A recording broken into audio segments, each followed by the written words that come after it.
YouTube viewers. Don't forget to like, comment, and subscribe. This is a show by the people, for the people, and you, my friends, are my people. We love to see the interaction, so jump right in, join our community. It's what makes this show so much fun for us, is you. So participate, won't you? And in today's program, we've got some good stuff for you. The Philadelphia Eagles are the Super Bowl champions. Will they go to the White House and visit President Trump? We've got an update on that story and another contender for viral video of the year. If you saw yesterday's program, we had a literal banger for you, and today a contender emerges, a strong contender, so you won't want to miss that. But let's begin today with Valentine's Day. That's right. It's the day for all of us to experience love and spend time with our sweethearts and maybe shake off our crusty, crabby exteriors and peel away down to the sensitive people that we are. And in keeping with that theme, I'd like to give you sweet bastards a dozen roses this morning. That's right. Howie Mooney in the comments gave me this lovely bouquet of a dozen roses for Valentine's Day a couple of years ago, and I'd like to pass it on to you now. Just take a deep breath and inhale the inviting aroma of, well, I don't know, maybe we don't want to smell Pete Rose, but Super Sky Point to the Hit King that we lost. That's a dozen roses that I'll take in any day. Flowers, maybe they're kind of overrated. I can tell you this, J.D. Vance is not taking any flowers to the leaders of European countries today at the Munich Security Conference, where he spoke earlier and had some very pointed words for the state of free speech throughout the world and specifically in Europe. Let's go to the tape. I look to Brussels, where EU commissars warn citizens that they intend to shut down social media during times of civil unrest the moment they spot what they've judged to be, quote, hateful content. Or to this very country, where police have carried out raids against citizens suspected of posting anti-feminist comments online as part of, quote, combating misogyny on the internet, a day of action. I look to Sweden, where 2 weeks ago the government convicted a Christian activist for participating in Koran burnings that resulted in his friend's murder. And as the judge in his case chillingly noted, Sweden's laws to supposedly protect free expression do not, in fact, grant, and I'm quoting, a free pass to do or say anything without risking offending the group that holds that belief. And perhaps most concerningly, I look to our very dear friends, the United Kingdom, where the backslide away from conscience rights has placed the basic liberties of religious Britons in particular in the crosshair. Good stuff there from our vice president, and I have said it for a long time now. Free speech was the number one issue on the ballot for me in 2024. In the United States, with the election of Donald Trump and J.D. Vance, we have positioned ourselves to be the thought leader globally on the topic of free speech. So I'm very happy to see the vice president in Munich today speaking truth to a lot of countries that have absolutely lost the plot. When I was a kid, nuclear war was the great worry that we all had. Any of you of a certain age remember The Day After being shown on television and the conversations that were had between teachers and students and parents and their kids and so forth? Terrorism became the thing that we were consumed with for many years and for understandable reason after 9/11. But it's come to be clear in recent years to me that the greatest threat to the autonomy of the people living throughout most of the free world is the tyranny of their own government. And you heard the examples that J.D. Vance was giving. The idea that your free speech could end at what another person considers to be subjectively offensive. We've seen these things happening in Canada, saying you have to use someone's pronouns. And if you elect not to use the pronouns, you could be guilty of a crime. Imagine that. Someone praying silently outside of an abortion clinic, guilty of a crime for their internal monologue of a prayer. J.D. Vance has the stones to call it out right to their faces in Munich, and God bless him for it. Tim Walz, again, Tim Walz saying there's no right to hateful speech, there's no right to misinformation. Again, who decides what's hateful and who decides what's misinformation? We have seen a lot of things that were considered to be misinformation on old Twitter, things that people lost their accounts for, things that people were suspended for. They just had to pay a settlement to Donald Trump. Even though Elon Musk owns the company now, the company has a different name, they still had to pay a settlement to Donald Trump for taking away the social media account of the sitting president of the United States. If they could do that to him, do you think that they're going to have any qualms to come for you or me because we say something that hurts somebody else's feelings? The threat to freedom, my friends, in the 21st century comes from within your own government. And we have seen the United States during the Biden administration falling into line with what's been happening in Canada, what's been happening in other European countries, and J.D. Vance calling out the United Kingdom specifically today in Munich. And those countries, they've still got time. They've still got time to swing back towards sanity. But I'm not sure that we would have had time for that anymore globally if the United States is a domino that falls in the destruction of free speech globally.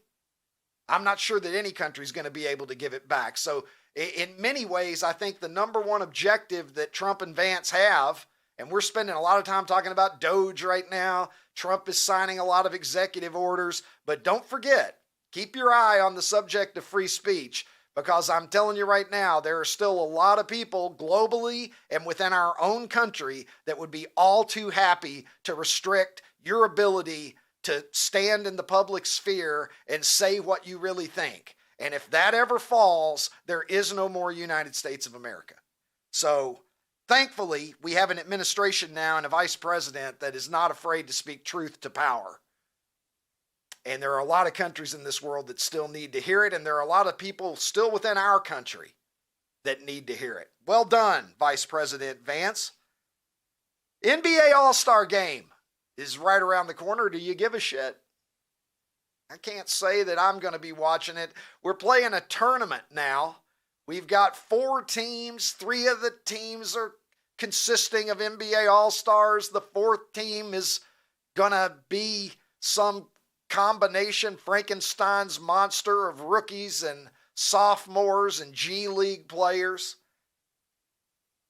Must-see television, it is not, but the NBA had a bright idea last year that generated some interest, and that was, of course, Sabrina Ionescu, the great WNBA three-point sharpshooter, facing off against Steph Curry, who you might be aware can drain a few three-pointers himself. And they went head-to-head last year. It got some nice media attention. Steph Curry defeated her in an exciting contest. They both did well. And so how do you top that? What do you do to take it to the next level? Well, everybody in the NBA offices knew the answer to that question, and I'm sure you probably can come up with the answer to that question as well. You get Caitlin Clark involved, is what you do, if you want to take it to the next level. But Caitlin was not biting on the NBA's offer to be a part of a three-point contest during All-Star Weekend, saying that she would prefer to make her three-point contest debut in Indianapolis this summer, when her home city in the WNBA, of course, she's a member of the Indiana Fever, they're hosting the WNBA All-Star Game. She wants to have a three-point contest there and be a part of that. So she's not gonna do it. And the NBA, in response to this, decided, you know what? We're not gonna do an NBA WNBA crossover this year. And so they have opted that there will not be one this season. Perhaps wisely, because you can't really recapture the magic. It sounds like Adam Silver was intent on ratcheting things up to a new level. And if the NBA can't do that, they're not going to go back for seconds this year. So if you were looking forward to a battle of the sexes 3-point contest, you're not going to get one this year. You can see it's not going to happen. Shams Charania saying that it's off. The NBA's Mike Bass saying we weren't able to land a plan that we thought would raise the bar of last year's special moment, so we agreed not to proceed, and they'll keep the focus on the All-Star Game's new format. So you won't be seeing any ladies participating in All-Star Weekend, and it's a sad day for ladies everywhere when this sweet bastard put a ring on it. Look at this fellow. Is that Elliot Gould? He looks like a cross between Elliot Gould and the guy from Boston. His name's not coming to me right now. I know some of you know exactly who I'm talking about. What was that guy's name? The dude from Boston had one of the great white guy afros of all time. Look, this guy right here is on the white guy afro Mount Rushmore. There's no doubt about it. You think they made it? Do you think love prevailed for those two? Are they divorced? Are they married? I don't think that that's the name, Tim. It's another guy. I can't think of his name right now. Tim is trying to give me Boston afro guys in my ear, but I would know it if I heard it, but I know that it's not that one, Tim. Look, let's talk golf a little bit, shall we? President Trump he's going to work on damn near everything in our society. You can't go 5 minutes without seeing him sign another executive order. He's the busiest president, certainly, that I've ever seen. I've said on this show before, the federal government's at work. There's a lot of people out there that don't like it. But this is the first time in my adult life that I've ever seen the government functioning as efficiently as it appears to have over the last nearly 4 weeks. It just goes to show that where there's a will, there's a way sometimes. Turns out, sometimes what you really need is just the gumption to be willing to do stuff. And we're seeing stuff get done, but boy, this is a tall order right here. Rory McIlroy played golf with President Trump about a month ago, and a lot of people have been saying, can President Trump be the person who does the impossible and brings the game of golf back together and brokers a deal between the PGA Tour and LIV? Well, I don't know, but Rory McIlroy shared some of his thoughts. Let's listen. Have you chatted with him at all in recent months? Who's that? The president. Yeah, I played golf with him a few weeks ago. Yeah, and it was great. Yeah, it was really good. It was really good. I thought we had a good discussion. I learned that he's not a fan of the LIV format, I was like, but you've hosted their events. He's like, yeah, but it doesn't mean that I like it. But so I think he's on the tour side. Did that round take place before or after the inauguration? That took place before. Took place on early in January. Well, I'm sure Liv's gonna love that. Donald Trump, who has had his courses host LIV events, Rory saying, I think he's on the PGA Tour side. I'm on the side of just, can we get the best golfers in the world together as often as possible?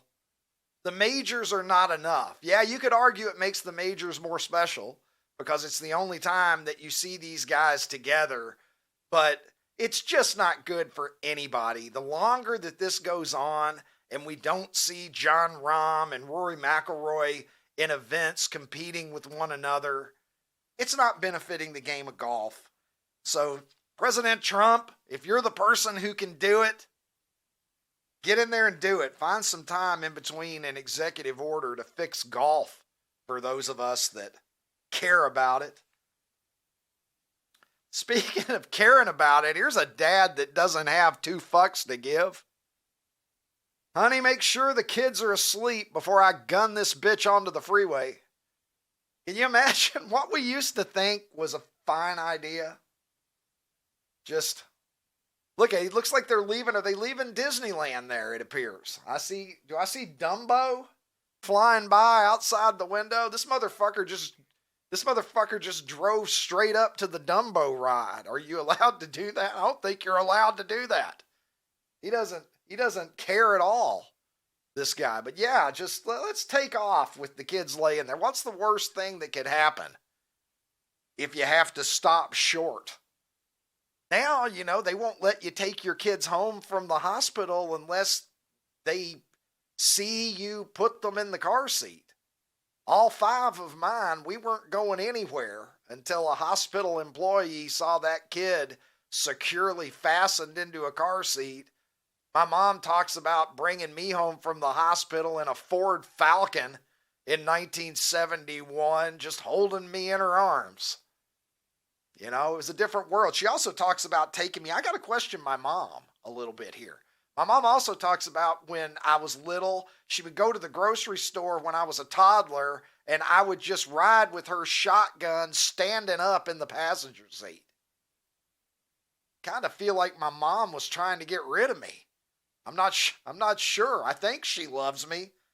She was actually a protective mom by 70s standards, but we lived in different times, and we'll see how different the times are for the Philadelphia Eagles when they make a decision on whether or not they're going to go to the White House and accept the congratulations of President Trump. You'll recall in 2018, after they upset the New England Patriots, the Nick Foles Philly Special Eagles opted not to go to the White House, and there were a few. There were a handful. It's rumored that there were less than 10 players who were going to be willing to go to the White House, and ultimately the Eagles were disinvited, and they had no ceremony whatsoever. What we're hearing now is that there's going to be a team vote. Lane Johnson, the team captain, has said that the players are going to vote on this. He says that personally he'd be honored to go, regardless of who the president is, but it's going to come down to a vote of his teammates.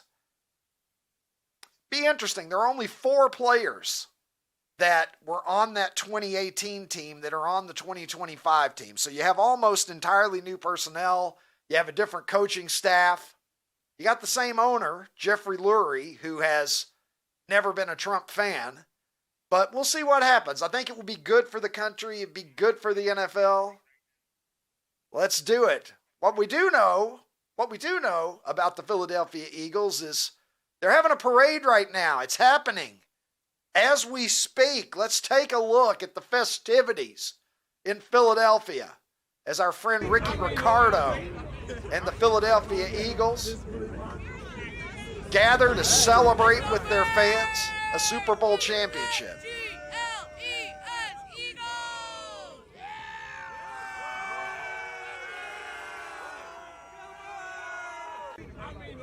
Look at that. It's a great day for a parade in Philadelphia. Look at them. They're so happy that their miserable fucking fans are even happy for a day. Eagles fans taking one day to experience human joy.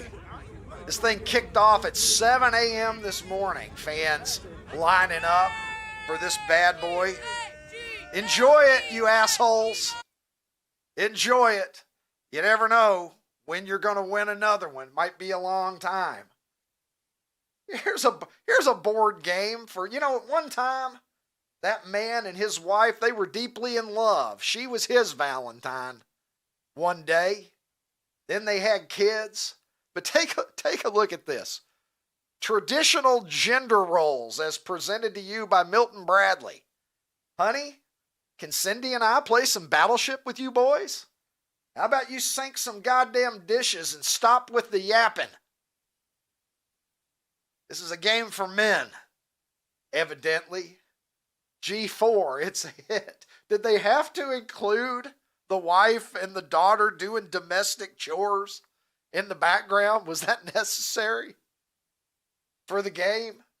Seems a little gratuitous, but I guess they're just reinforcing the fact. What is this? It's for ages 6 to adult, ages 8 to adult. I can't quite read that. Apparently it's only for men as well. Women need not apply to play Battleship. I don't know. Brett Favre is talking about current events, specifically the issue that we've been looking at so often on this show and in our country, transgender athletes competing against young women. Brett Favre, who has daughters himself, gives props to OutKick's own Riley Gaines and talks about the common sense of women competing against women and keeping biological males out of that. You know, we have 2 daughters. We have 3 grandsons, but our 2 daughters, the oldest is 36, and the youngest is 25. But they're in the real world, and oftentimes they would say things like, "Dad, you may want to not post that," or and I think there's some good in that, and being quiet, but there's also that element of standing up for what you believe in. And it's crazy because most of it's common sense. And to think that we're having a discussion that our president has to sign a bill to keep men out of women's sports is absolutely insane. But that's the world we're in right now. That's the country. And, we bought ourselves some time. The next 4 years, we'll see how that plays out. But the common sense part of our country and the decisions that are being made right now are becoming more stable and back to the norm. And so I feel like the more we speak up and back common sense thinking, the better off we're going to be. It's common sense. Common sense is what should lead us in pretty much every decision that we make as a culture. And thankfully, common sense is being restored. As Brett Favre says, it's kind of ridiculous that it takes an executive order just to restore basic order to our society on such a simple issue. But thankfully, it's happening. I'm telling you, we hit, it's like the old Robert Frost poem, right? There were 2 roads and I chose the right one, and that made all the difference. I'm paraphrasing, Robert. For you poets out there, I know I fucked that up a little bit, but we hit a fork in the road as a society. Do we want to go down the road of common sense, or do we want to go down the road of fucking crazy? Do we want to go down the road of free speech, which is also the common sense road, or do we want to run into a buzzsaw as a society, much like Robin Ventura did when he charged the mound against Nolan Ryan? Take a look at that. Some of you will remember that very well. Don't mess with the bull, young man, or you'll get the horns. And there you have it, man. Yeah.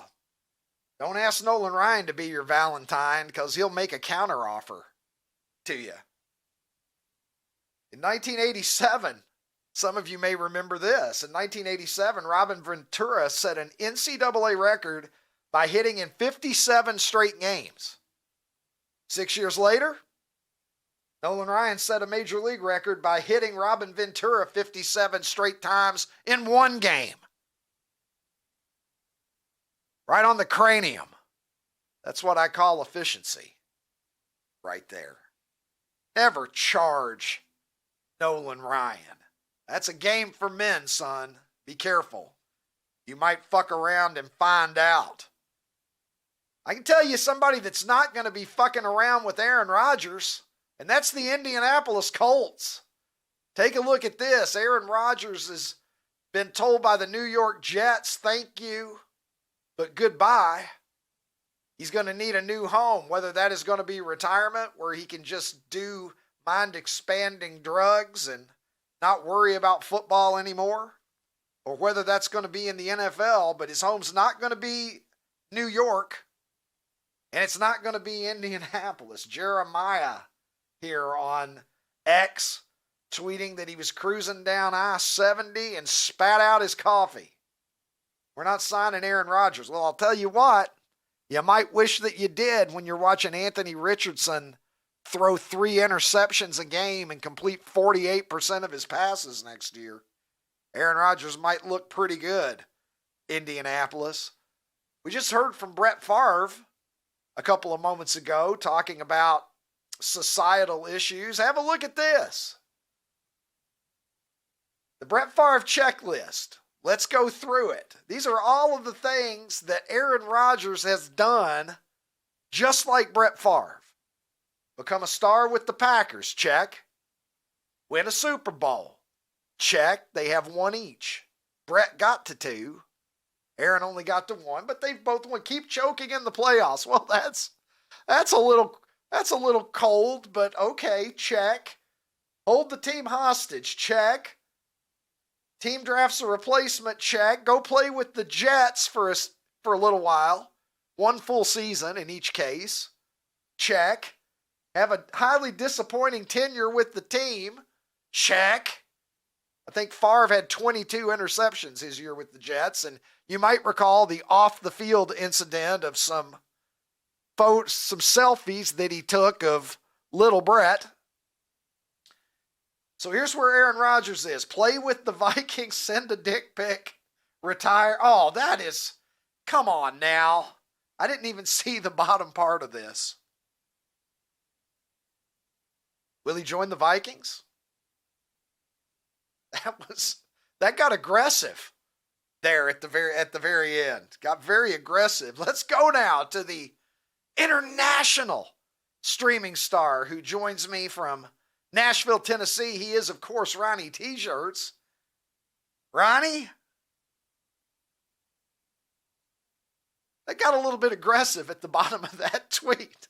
I didn't see, yeah, you flagged it and I approved it. I didn't see the bottom part. I'm going to be honest with you. I don't know. I wasn't expecting it to go there. I'm going to be honest with you, Ricky. I just saw the top part. I saw that for the first time just now. I mean, I know I sent it to you, but I didn't see that last part. And when it came up, I was like, oh no. Yeah, I wasn't expecting that. Yeah. Maybe we need to vet a little bit better here. That's one person's opinion. I was happy to leave the similarities at football there, but whoever Nick Sirianni something on X, just getting a wee bit aggressive there. Just a little bit. Urinating Tree apparently is the name of the account. I have no idea. Does that even make Tim's just saying things in my ear now? I feel like Ron Burgundy when he reads the teleprompter just because they put it up there, or Joe Biden when he reads the stage directions. You're at Urinating Tree. Well, I was looking at his handle. Now we've got to look at the bottom. Now we got to look at the bottom part of it again. Brett Favre was on this program. We had a serious, substantial conversation about his battles with concussions on this program, and now we're gonna do him like this. Guess let's just leave it up there longer. Why don't we? I don't know. I didn't see it's up there uncomfortably long. Ron, is it just me, or did it feel like that was up there for a long time? It felt a little Hey, long. look, I don't know what happened. There are no charges being brought against Brett. I don't know all the details. I know what was reported about alleged improprieties, but I have no idea. I assume that if those things were true, that there would be some type of repercussion. It definitely went from the state of Mississippi. Yeah, that list definitely went from clever to mean really fast. It did. I wasn't prepared for it. Ron, what do you think about the Eagles in the White House? They're going to have a vote. I don't understand why you're going to have a vote. I mean, there's players on that team that want to go. So if the invitation is made, which I assume it would be made, if you want to go, you go. If you don't want to go, you don't go. I think it's that simple. I don't know. I just can't believe. I can't believe that. Well, I guess I can believe it. I'm sitting here, I'm having this conversation in my own head while I'm saying it. I wouldn't, if I was on a team that had won during the last 4 years, I wouldn't want to go and shake the hand of Joe Biden and Harris. So, I mean, I guess if you don't like Trump and you're opposed to him and what he does and what he stands for, but I don't think it should. I think it's such a cool thing for people to do that it should be up to individual players. If you don't want to go, don't go. I look, I agree with that. It's the Eagles championship. It's the Eagles decision. I personally would like to see them go. I think generally speaking, it's a healthy thing to go. It's just because you go there does not mean that you're endorsing that president, right? And you said you wouldn't have wanted to have gone. If I was on a team during the Biden administration, I don't know. I think I would have gone. It's about your team and celebrating what you won. I don't think the personal issues that you may have with whoever the president is, this is just my opinion. I respect the fact that it's their decision to make, but I would generally be inclined to go regardless of who the president is, just to accept, just to accept that honor on behalf of my city and my franchise. Yeah, man, I get the whole thing about like, hey, it's, try to put aside who the president is and look at it as like, hey, it's a trip to the White House and what the White House represents. But I don't know, man. I'm just thinking like, I have zero respect for Joe Biden. In fact, I mean, I think he's evil and I think his administration was evil. And I just I don't think I can in good conscience have gone, certainly not shake his hand, because that would be disingenuous by me. And so I understand why, if somebody feels the same way I feel about Biden, about Trump, why they wouldn't want to go. But I just go back to, I mean, I'm hearing what you're saying. It's a team thing, but I think the team should go. And then every player has the decision to make, do you want to go or do you not want to go? Because I don't think that people that don't want to go should take away that opportunity for the people that do want to go. The thing of it is it looks bad. If Jalen Hurts doesn't go, if Saquon Barkley doesn't go, if it just ends up being the long snapper, the punter, and, backup linebacker, 3 guys standing there in the Oval Office with Trump, the optics are so bad, I can't see that the White House would be interested in doing something like that. Let's talk about something that we can agree on, Ron. Juju Watkins is pretty fucking good. You said on this show that you had watched her play and you thought that she was, did you say that you outright thought she was better than Caitlin Clark, or you thought she might be better? I can't remember. I said, just watching her, I said, I think she could be. And I'll tell you what, man, like I don't know if what you're talking about, you talking about what happened last night. I think she scored 38 points.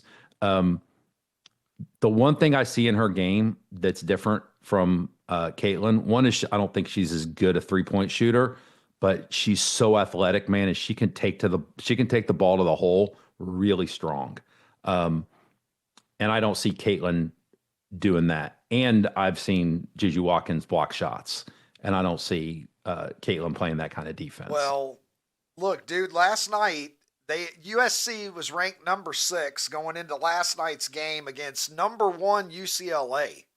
And I'm not used to seeing UCLA as a women's basketball power. What little I know about it always feels like it's LSU, South Carolina, Connecticut, Tennessee back in the day. I don't know if they're still that good.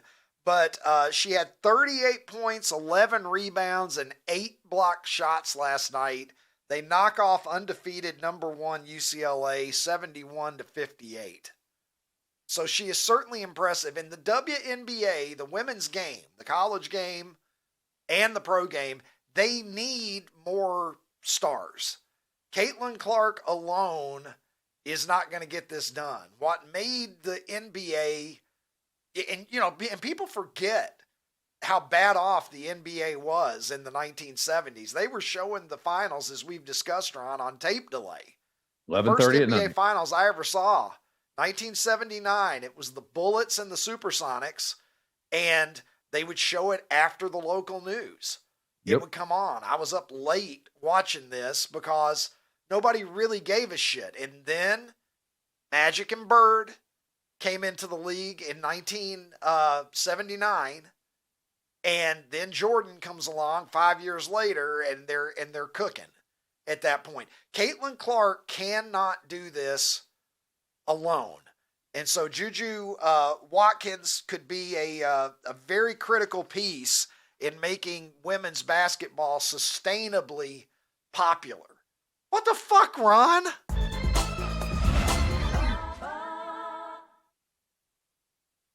All right, so you talked about a viral video. Joe showed the one yesterday with the horse and the guy hitting the sign. Ron, Ron, I have a question I want to ask you real quickly before you get started. I don't want to distract from your train of thought. No, I'm good. But I had another question for you. Which side are you on? Which side are you on? Which side are you on?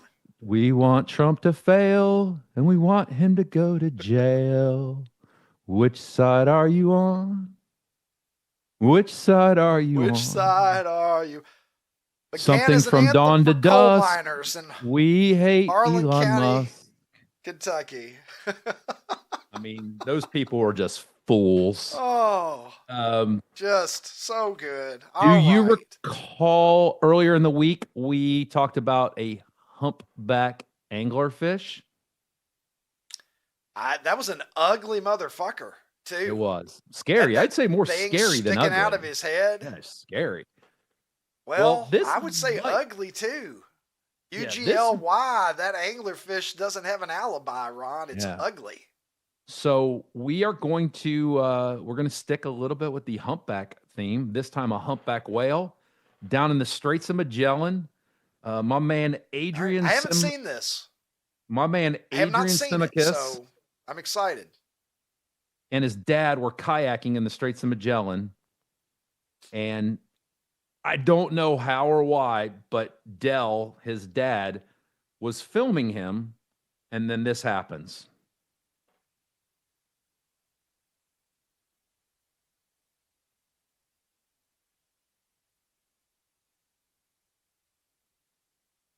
Ricky, if you can't figure out what just happened, he temporarily swallowed this guy, Adrian Simicus. What the fuck? Yeah, look, he just swallowed the guy whole? Yep, and there he is. He's back. And then burped him up. Yep. And this dude's dad was filming it the whole time. Hey, Dad, help, help. Hang on. This is amazing footage, son. This could go viral. This is incredible. This could go viral. Keep paddling, son. We're getting great content here. Could you? I mean, I can't imagine being the this dad. This is like a biblical. Was it Jonah that spent 3 days in a whale in the Bible? No, you're asking the wrong guy. I don't know. This guy was. Listen, 3 seconds is too long to look at this. But how do you shake that one off? Yeah. So this guy, I mean, he clearly thought afterwards he was talking. He clearly thought that that was it for him. He was going to die. But I don't know, man. I can't imagine I'd have the wherewithal to just keep filming as one of my kids was getting swallowed by a whale. Well, what are you going to do? Swim over there and intervene? I mean, that is crazy, though, to think. I can't imagine myself, like, filming one of my daughters as she's eaten by a whale. Yeah. I would at least have been screaming and freaking out, I think. But yeah, so this was a double humpback week for us.